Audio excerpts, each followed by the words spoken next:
They cut my trees while I was at work. Not by accident, not from a storm, not even pretending it was maintenance. They cut them clean, fast, and only on the side that blocked their view.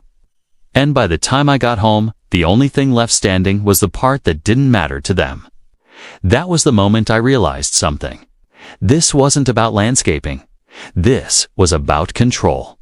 I remember the exact color of the sky when I pulled into my driveway that evening. That kind of deep orange you only get right before the sun drops behind the hills.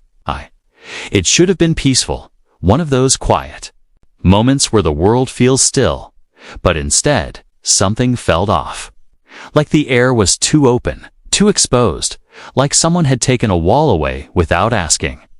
I sat in my truck for a second longer than usual, just looking ahead, trying to figure out why everything suddenly looked wider. Then I saw it. At first, it didn't fully register, because your brain doesn't immediately jump to someone trespassed and cut down part of your property. You look for simpler explanations. Maybe wind damage, maybe something fell. But as soon as I stepped out and walked toward the back fence line, that denial started to crumble. The trees weren't broken, they weren't torn, they were cut. Clean cuts, intentional, surgical almost. I had a line of maples and old cedar running along the back edge of my land. Nothing fancy, but they'd been there longer than I had. Tall enough to block the ridge behind my property. Tall enough to give me privacy. Or at least they used to. Now they looked lopsided. One side of each. Tree was stripped almost bare. Branches gone and smooth. Angled slices, sap still wet and glistening like the job had been done just hours earlier. The other side untouched, full, almost mocking what had been taken. Whoever did it knew exactly what they were doing. They didn't just hack away randomly. They trimmed only the uphill-facing sides, the side that blocked the view from the houses above. And that's when it clicked. Behind my property sat a development called Cedar Ridge Estates, gated, polished, the kind of place where every house looked like it came out of a catalog, glass railings. Outdoor kitchens, infinity edges, fire pits you probably light twice a year, just to say you have one. They built it about 6 years ago, carved right into the hill. And from up there, yeah, the view was incredible. Valleys stretching for miles, sunsets that probably made people feel like they'd made it in life. Except my trees were in the way. Or at least they had been. I stood there for a long time, just staring at those cuts, trying to process the audacity of it. Because this wasn't just someone trimming over a property line by a few inches. This was someone making a decision for me, on my land, without even the courtesy of a conversation. And the more I thought about it, the less it felt like a mistake. And the more it started to feel like someone testing how far they could push. I went back inside, still trying to keep my head clear, because anger without proof doesn't get you anywhere. And the last thing I wanted was to walk up that hill and start something I couldn't back up. So I did the one thing I knew would tell me the truth. I pulled up my security footage. I've got a couple cameras around the property. Nothing fancy, just enough to keep an eye on things. Deliveries, wildlife, the usual. And it didn't take long to find what I was looking for. 10:14 a.m. A white utility truck came in through the rear access path. Not the main road, not where someone would normally enter unless they didn't want attention. 2 guys got out, safety vests, helmets, chainsaws already in hand. No hesitation, no checking, no knocking, just straight to work like they'd done this before. They moved fast too, cutting in sections, dropping branches and controlled pieces so nothing fell into the wrong area. It was clean, efficient, professional, too professional. And what really got me? There was no logo on the truck, no company name, nothing that tied them to anyone. Just a blank white vehicle and 2 guys who clearly weren't worried about being seen. I leaned closer to the screen, zooming, in frame by frame until I caught the license plate. A little blurry, but readable enough, and I wrote it down. That's when something shifted for me. Up until that moment, I was still hoping this was some kind of misunderstanding, Maybe a contractor went too far. Maybe someone assumed the boundary was different. But the way they came in, the way they worked, the way they left, that wasn't confusion. That was permission, just not mine. I didn't sleep much that night. Not because I was scared, but because once you realize someone crossed a line like that, you start wondering what else they think they're entitled to and how long it's been happening without you noticing. Around midnight, I got up, walked out to the back again, stood there in the dark where the trees used to block everything, and for the first time since I bought that place, I could see lights from the houses up the ridge. And that's when I noticed something else. Small, red dots. At first, I thought they were just reflections. Maybe porch lights hitting glass or something. But as my eyes adjusted, I started to count them. 1, 2, 3. More than I expected. Cameras mounted along the edge of that development, angled downward, not toward their own streets, not toward their driveways, but toward my land. Toward me.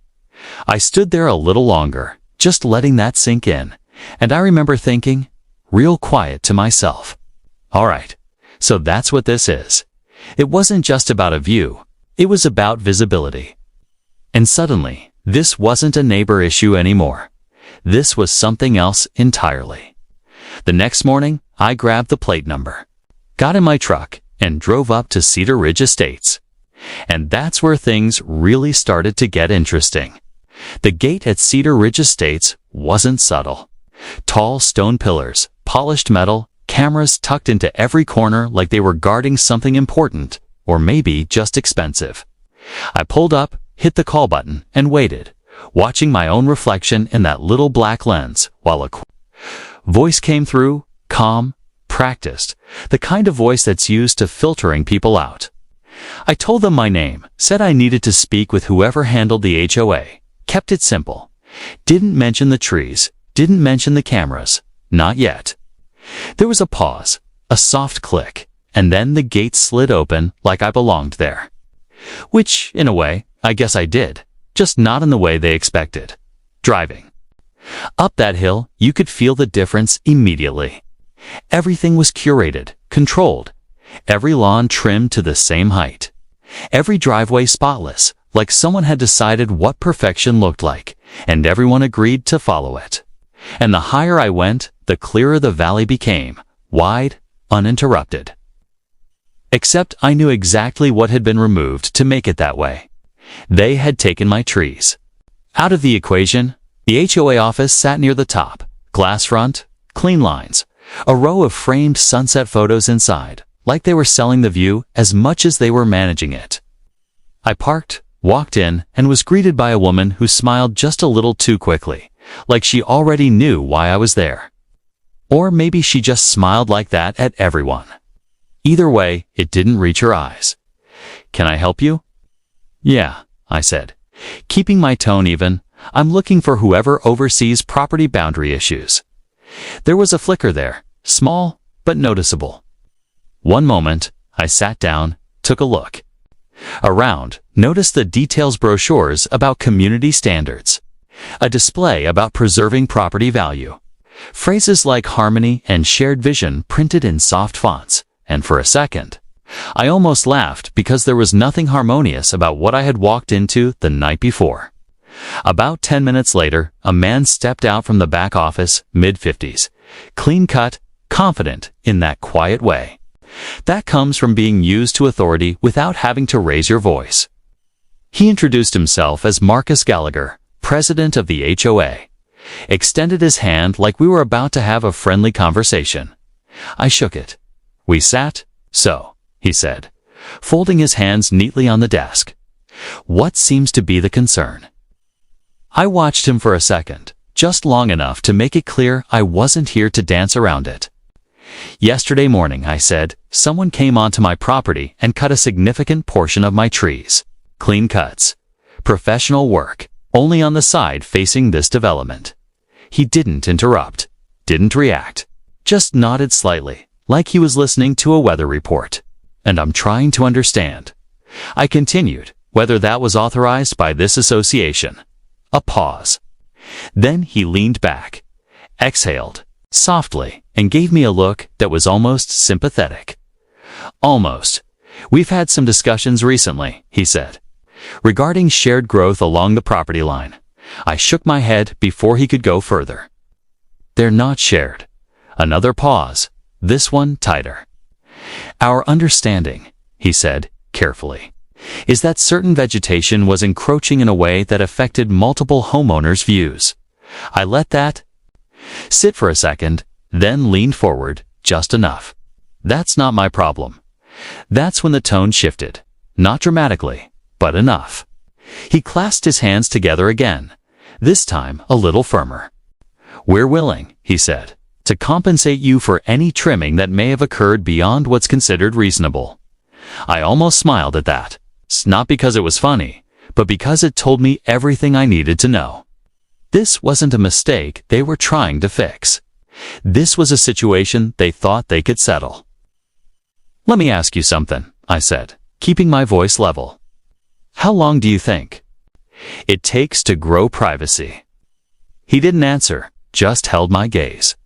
And in that silence, there it was. Not an apology, not even acknowledgement, just calculation. I stood up. I'll be in touch, I said, and turned before he could respond. Walking out of that office, I felt something settle in my chest. Not anger, not anymore, something clearer than that. Direction, because up until that meeting, I was still hoping for a conversation, maybe even a resolution that didn't involve escalation. That hope was gone. When I got back home, I pulled out every document I had, survey maps, deed, property records, laid them across the table, and went through them line by line, not because I doubted what I knew, but because I wanted everything airtight. And it was, every boundary clearly defined, every inch accounted.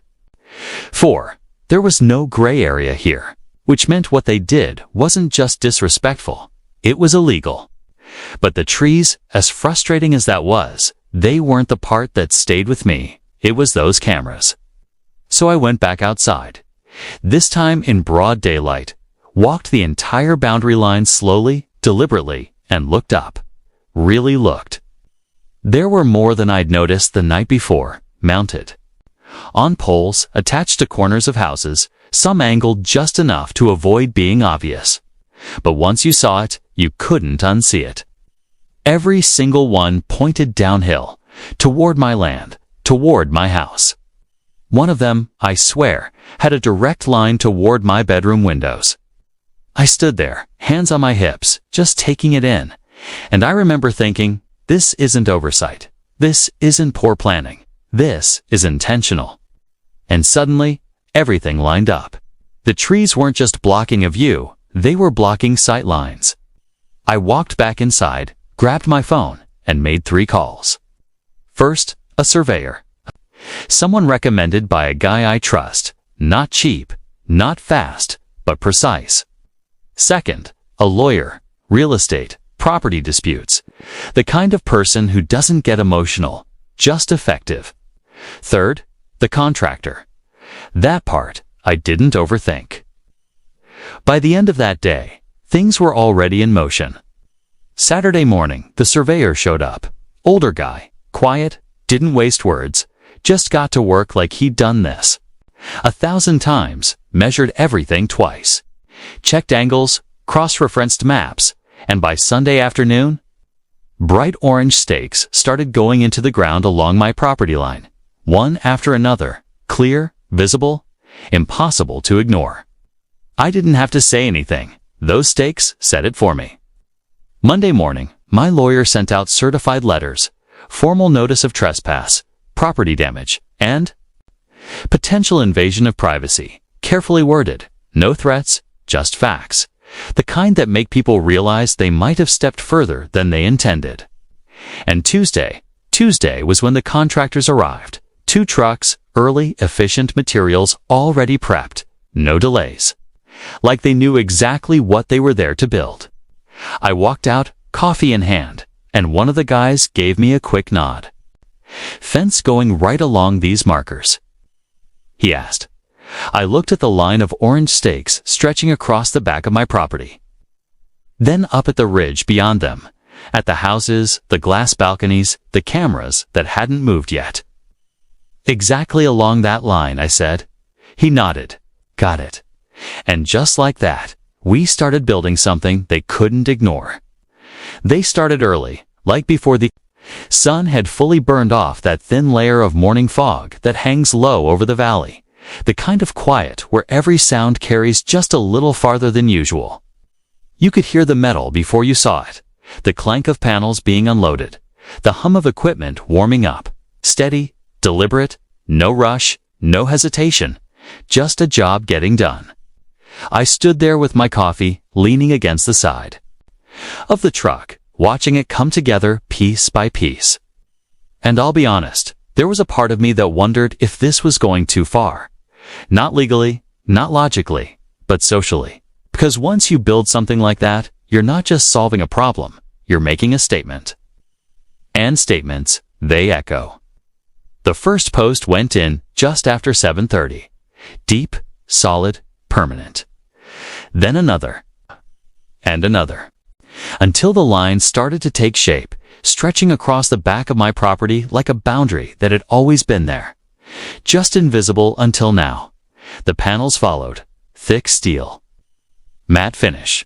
No gaps, no decoration. Not ugly, not pretty. Just final. By mid-morning, it was impossible to ignore. I noticed movement up on the ridge, silhouettes at first, then clearer shapes as people stepped out. Onto their balconies, coffee cups in hand, arms crossed, trying to figure out what exactly they were looking at. A couple of them pointed, one disappeared inside. It's probably making a call, and I had a feeling I knew exactly who they were calling. My phone rang around noon. I didn't answer right away. Let it go once, twice, then picked up on the third ring. Hello, a pause. Then that same controlled voice. Mr. Bradley, Marcus Gallagher said, measured as ever. We need to talk about what's happening on your property. I glanced over at the fence. Now halfway complete, panels rising, one after another. Looks like construction to me, I said. Another pause, longer this time. This structure, he continued, choosing his words carefully. It's excessive. I almost laughed, not out loud, but enough that he could probably hear it in my voice. You mean like sending a crew onto someone else's land and cutting their trees without permission? I asked. Silence. Then, we've already discussed compensation. No, I cut in, still calm, still even. You offered to pay for trimming? It's not the same thing. His tone tightened, just a fraction. This fence is going to create tension within the community. I looked up toward the ridge again, at the line of homes. The glass, the cameras still pointed down. It already exists, I said. I'm just making it visible. There it was, the shift. Not in volume, not in words, but in control. Because for the first time since this started, he didn't have it. We believe, he said slowly, that some of those cameras you're referencing are for general security purposes. I let that sit for a second, then stepped a little closer to the fence line, looking directly at one of those lenses. Then they won't mind being turned away from my bedroom window, I said.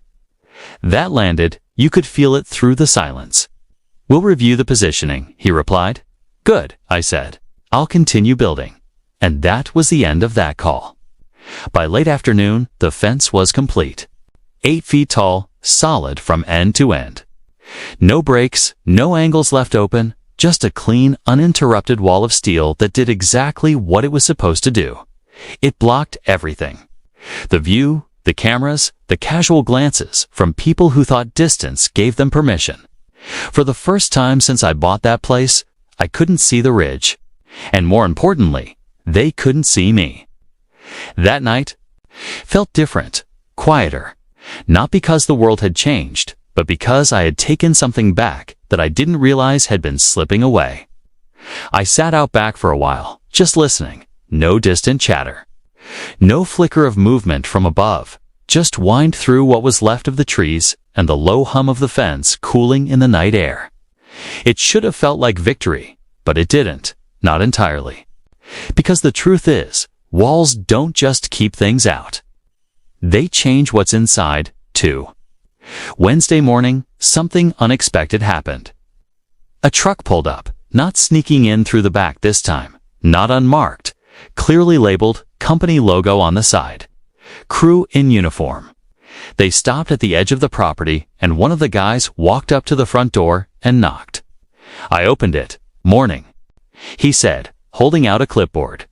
We're here on behalf of Cedar Ridge Estates, HOA. We've been authorized to begin restoration work along your tree line. That's still acceptable. I looked past him at the truck, then back at him. Restoration, I asked. Yes, sir. Native replanting, privacy screening, structural balancing, full coverage. It's all outlined here. He handed me the paperwork. Detailed. Professional. Signed. I skimmed it once. Then again, slower. Guaranteed survival rates. Follow-up maintenance. Full cost covered. No negotiation. I stepped aside. Go ahead, I said. And just like that, they got to work. Over the next few days, things shifted. New trees went in. Younger, sure, but strategically placed, dense, layered, designed not just to grow, but to block, to restore what had been, taken in a way that made it harder to take again. Privacy screens followed. Subtle, natural-looking, blending into the landscape. Not a wall like mine, but effective in a different way. And up on the ridge, the cameras started to move. One by one, angles adjusted. Positions changed. Some removed entirely. Others redirected back toward their own streets, their own driveways, where they probably should have been in the first place. No announcement. No acknowledgement. Just quiet correction. By Friday, the work was done. Saturday morning, I found an envelope at my front gate. No stamp. No postage. It's just my name written across the front in clean, deliberate handwriting. Inside, a letter. Formal apology. Carefully worded. Of course, no admission of intent. No direct ownership of the decision, but enough. Enough to make it clear they understood where the line was now. And maybe more importantly, that I wasn't going to let them move it again. I stood there for a while after reading it, looking out at the new trees, the fence behind them, the ridge now hidden from view, and I realized something I hadn't expected. I didn't miss the view, not even a little, because what I had now felt better. It felt like mine again. But here's the thing. Not everyone would have handled it the same way. Some people would say I overreacted, that I escalated too quickly, that a conversation could have solved it. Maybe they're right. Maybe if I'd gone up there first, knocked on a few doors, tried to work something out, things would have played out differently. Or maybe they would have just smiled, nodded, and cut a little. More next time. So I'm curious what you think. Was that fence a line that needed to be drawn? Or did I turn a bad situation into something worse? Because where I stand now, behind 8 feet of steel and a row of growing trees, I sleep just fine. But I know not everyone would. If you've ever dealt with neighbors who pushed a little too far, or if you think there's a better way to handle something like this, I want to hear it. Drop your thoughts in the comments. Tell me where you land on this. And if you want more stories like this, the kind that sits somewhere between right and wrong, between justified and questionable, go ahead and subscribe to HOA Conflicts, because sometimes the line isn't where people think it is.